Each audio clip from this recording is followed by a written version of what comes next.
by Teresa WrightThe Canadian PressTues, April 17, 2018. Ottawa, Prime Minister Justin Trudeau might see his country as a beacon of hope in a roiling sea of polarization and angry nationalist sentiment, but Canada is far from immune, experts warn. Just as he did Tuesday at the French National Assembly, Trudeau likes to portray Canada as a place where progressive values flourish: free trade, ethnic diversity, immigration, environmental protection and gender equality. At a time when the political movements exploit the real anxiety of their citizens, Canada has chosen to be against cynicism and embrace audacity and ambition, he said. A sizable proportion of the Canadian public believes otherwise, research suggests. Ego's research and the Canadian Press teamed up earlier this year to gauge populist sentiment in Canada. Fewer than half of respondents, 46%, expressed views that reflected an open-minded perspective of the world and each other, while 30% landed in the ordered category, which means feeling economically and culturally insecure. 25% expressed mixed views.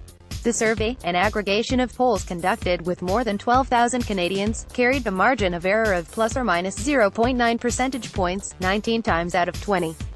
Its results suggested there is indeed fertile ground in Canada for a populist movement to take hold.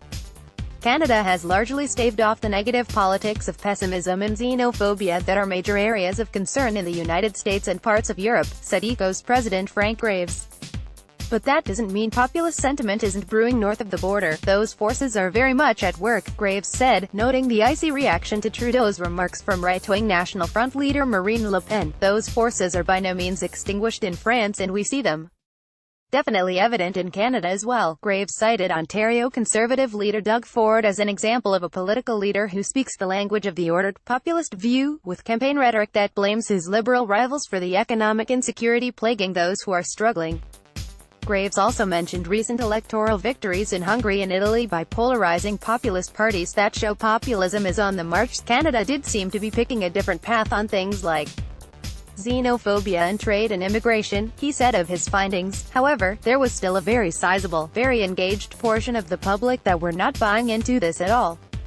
This is by no means a settled issue yet. University of Amsterdam researcher Mike Medeiros, who specializes in ethnopolitics, political behavior and political psychology, pointed to immigration as an issue that could become a flashpoint in Canada, spurred in part by fear of a crackdown from U.S.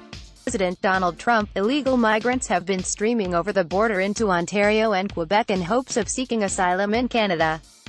All it would take is a charismatic leader to come along and exploit such issues to bring nativist sentiment in Canada to a boil, he said. If Trudeau is expressing simply that Canada is different, fine, that's fair, because Canada is different, or at least it has been so far, Medeiros said, but if he is expressing that we do not have these concerns, that is not accurate.